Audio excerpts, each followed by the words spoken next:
What's up, witches? My name is Taylor and I'm the Tempest Witch here on YouTube. And as promised, today we're going to start my series on the runes.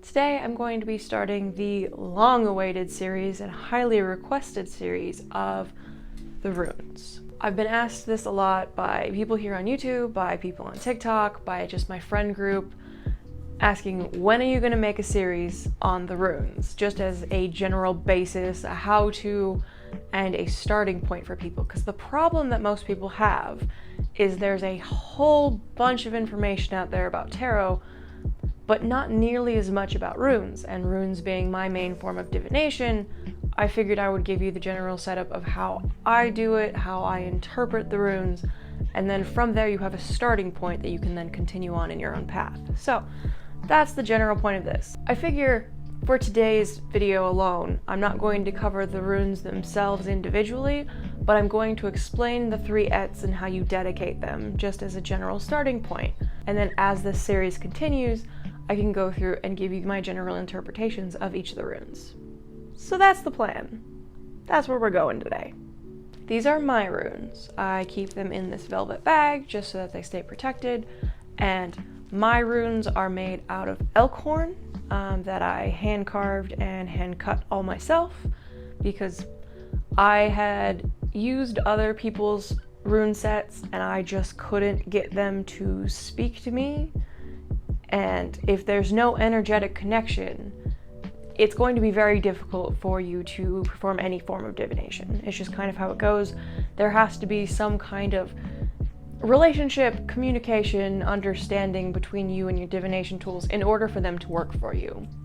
One of my friends actually got a tarot deck handed down from her great aunt or great grandmother, I don't remember, but it started telling her that, you know, she was a disappointment and that she was never going to be able to continue her path and that she was dishonoring her ancestors.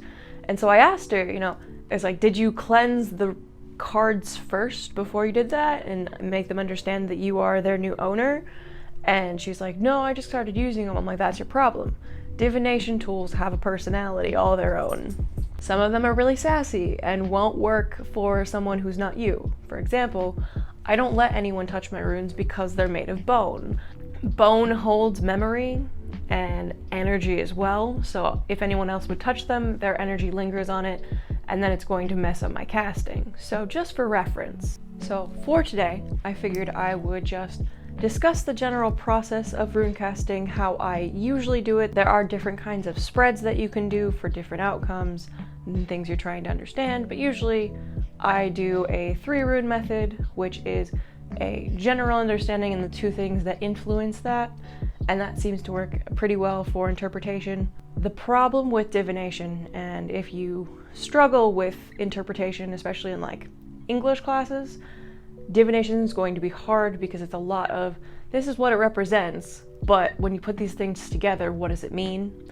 So if you struggle with that, it might take you a little bit longer. Interpretation when it comes to divination is something that I really excel at. It always has been. It's one of my talents. Runes came pretty easily to me. I was pretty able to understand them once I made my own because they were able to talk to me, but this is definitely not for everyone, and if you get really frustrated very easily, this might not be for you, but if you're willing to stick it out, it is really an amazing tool for you to use, and I would highly recommend it.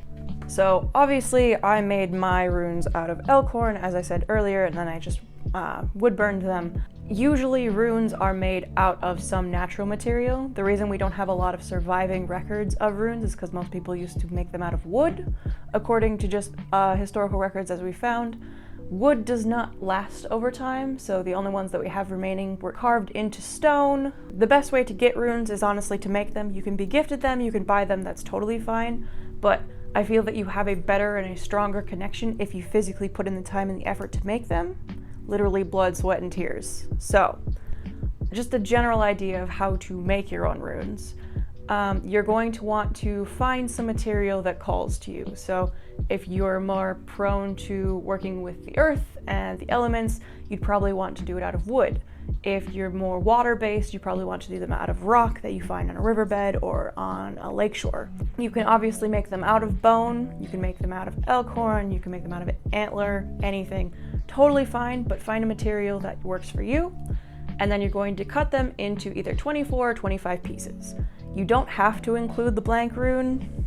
I did just because I felt like I should, but you don't have to. You just need 24 pieces, and you want those pieces to be relatively the same size and the same shape. Obviously, if you're finding natural materials, they're not going to be perfect, and that's totally fine, but get them close so it's not like you have one that's this big and one that's this big, because that's just not going to work if you're just grabbing them at random. So try your best to keep them the same size, and then you're going to want to do this at about sundown, because in the Old Norse society, sundown was kind of the beginning of the day. That's where you started things and then worked late into the night. So, especially because if you're up in Scandinavia, there's 24-hour days of just midnight sun because you're closer to the North Pole. Geography. Anyway, but traditionally you would carve these materials. If you don't have any carving tools or you don't have a wood burner, you can just do this with paint. Traditionally it's done with red paint, so that would probably be best for you. And then you just make the individual runes on each of your pieces, and that's how you create your rune set. So if you want to make them, find some natural materials and go out and do that. I think that's a great idea. In the Elder Futhark, which is the version of the runes that I use, there's also the Younger Futhark and what's the other one? There's one more, but I don't ever use the Younger or the other one. I always use the Elder Futhark, just personally. It's kind of the only one that seems to work with what I'm working with. In the Elder Futhark, there are 24 runes that are divided into 3 sets of 8, and these sets of 8 are called Ætts, and each Ætt is dedicated to a different god, based on what they are a realm of. The first Ætt is dedicated to Freyr and Freya, which is part of the Æsir realm. The second Ætt is Heimdall's Ætt, which is for the nature realm, and then the third Ætt is Tyr's Ætt, which is mankind's realm. So each of these runes represent certain things in these 3 realms, which is why you usually, when you get a set of runes, dedicate the runes in their Ætts to their respective god, if that makes sense. I highly suggest that if you get a set of runes that you take the time to not only familiarize yourself with them, but also dedicate them to their specific god, because then you can call upon that god to at least assist you in your rune casting. In addition, a lot of people that I've seen have different sets of runes for the different deities that they work with, which I think is a really cool idea. Some people do that with tarot decks as well.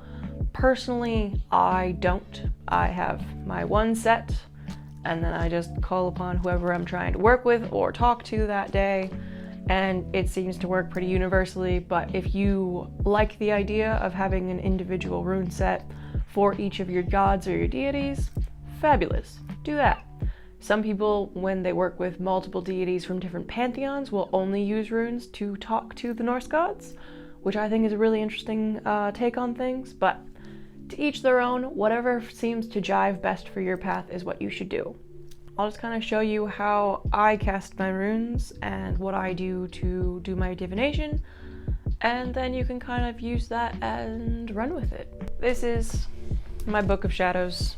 It's very well loved. I have 1 page for each of the runes that I have all sorts of information on, all sorts of notes, my understandings and interpretations, and it just kind of helps me to further my reading and understanding, because this is my goal. I want to be an old crone, and I want to be able to just cast my runes, know exactly what they mean, and not have to reference this.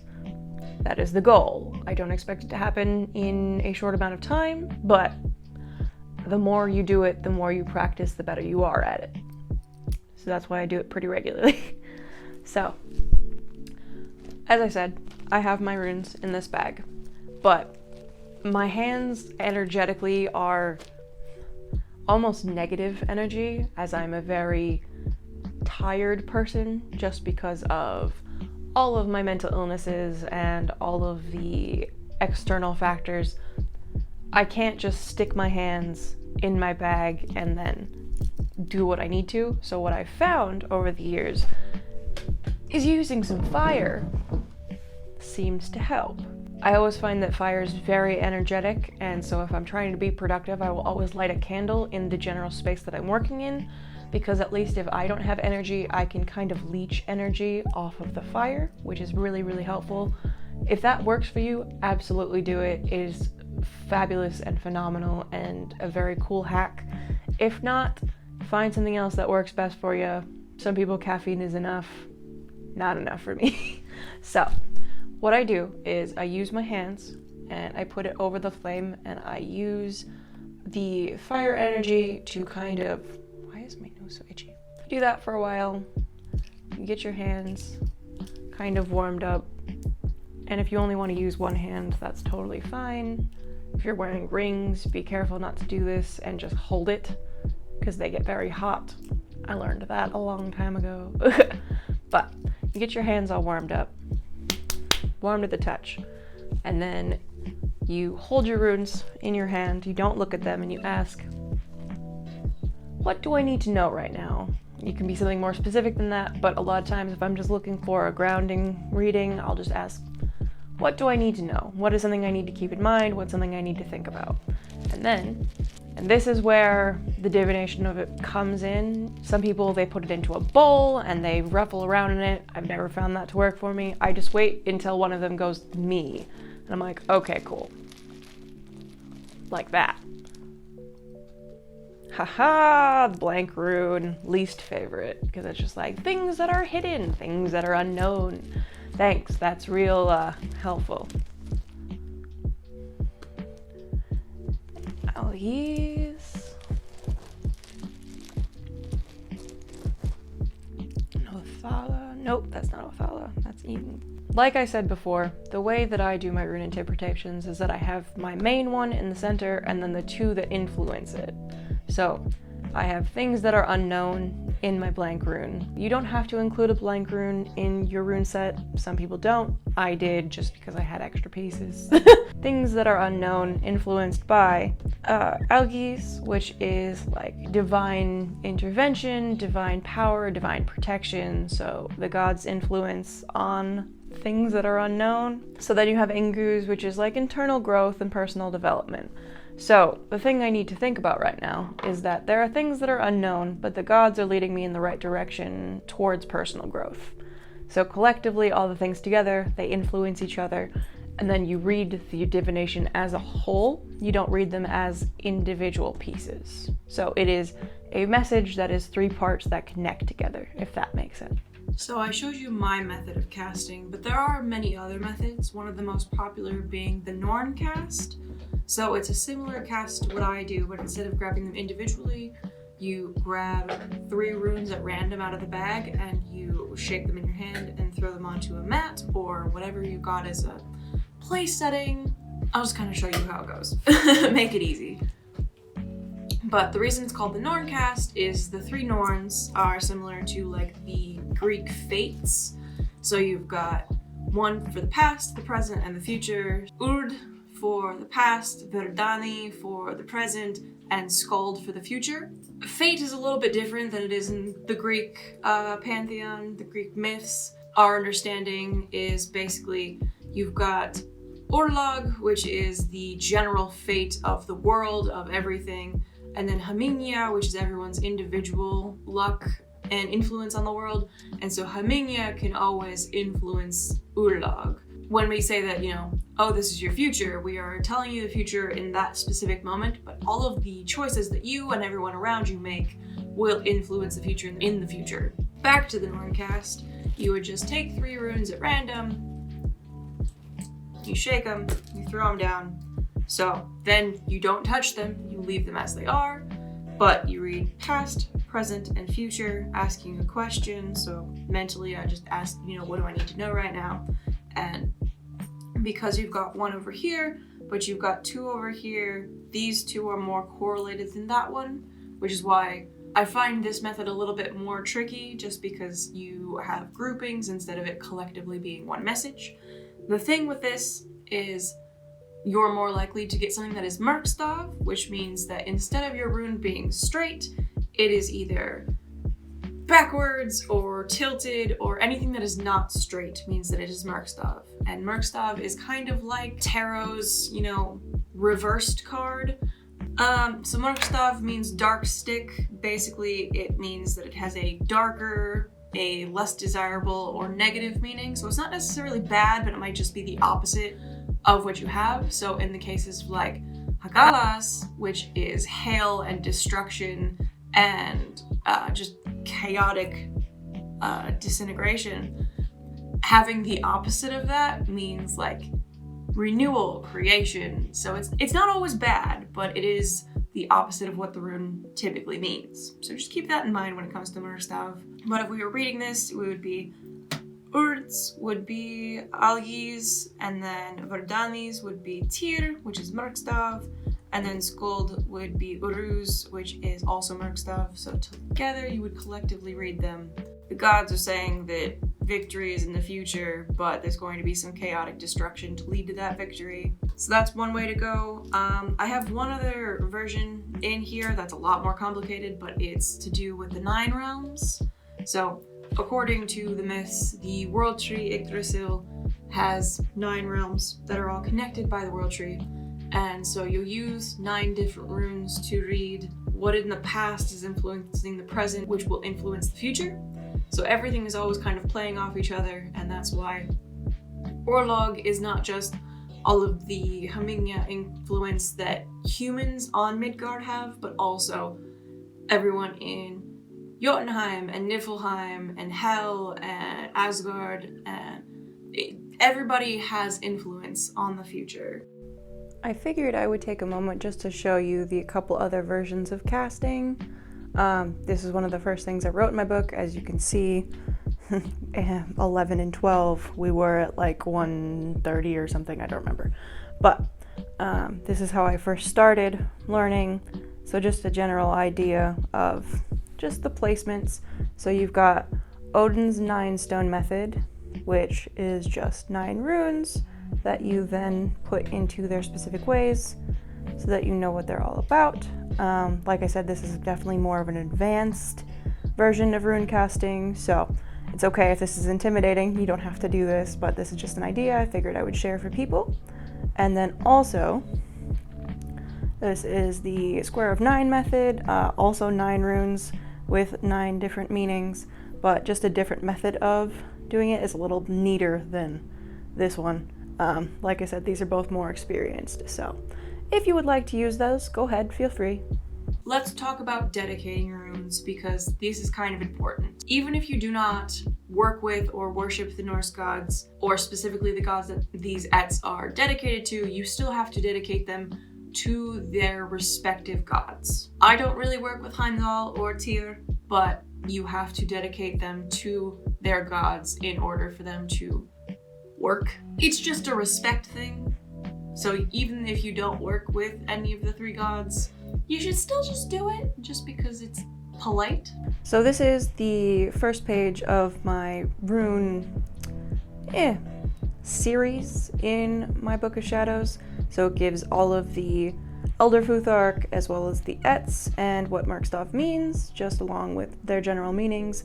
So this is what we're working with right now. So these are the 3 Ættir. You've got your Freya and Freyja's Ætts, you've got Heimdall's Ætt, and then Tyr's Ætt. So with each of these, we're going to put them in a circle around a candle, and then just kind of dedicate all of the runes to their respective gods. Alright, so we've got our runes separated into their 3 Ætts, and then we've got the blank rune down at the end because it doesn't get dedicated, and then we're going to place them individually in their Ætts around a candle. Alright, so you've got them set all around the candle, and so you've got Fehu, Uruz, Therisas, Antus, Raido, Kenas, Yevo, and Wonjo. And then these are part of Freya's Ætts. So to dedicate these to Freya, you're going to say, these are for Freya, Master of Enchantment, who brings beauty and magic. So you have Heimdall's Ætt, so we start at the top with Hagalas, Nathis, Isa, Jera, Ætts, Perthro, Algis, and Saulo. You say these are for Heimdall, the god who brings protection. And finally, for Tyr's Ætt, we have Tewas, Berkana, Ætts, Manas, Lagus, Ingus, Degas, and Othala. And then for Tyr's Ætt, we say these are for Tyr, who brings courage and justice. All right, congratulations. If you followed all the steps, you have officially dedicated your runes and they are ready to use. I really hope you'll follow and continue with me on this journey. I'm going to make individual videos for each of the runes just so you have a really good starting point of the understandings, interpretations, and the Merkstav meanings behind each of the runes. And then you can take that ground basis of an idea and then continue on with your own research. But I'm gonna have a lot of fun with this. This is one of my favorite topics and I really am going to enjoy sharing it with you. So I hope you come along. And of course my tea is over there. Hold up! Get it together, Taylor. Anyway, I hope you'd enjoyed this. I hope you had a good time. I hope you continue on this journey with me, and until next time, Skål, my friends.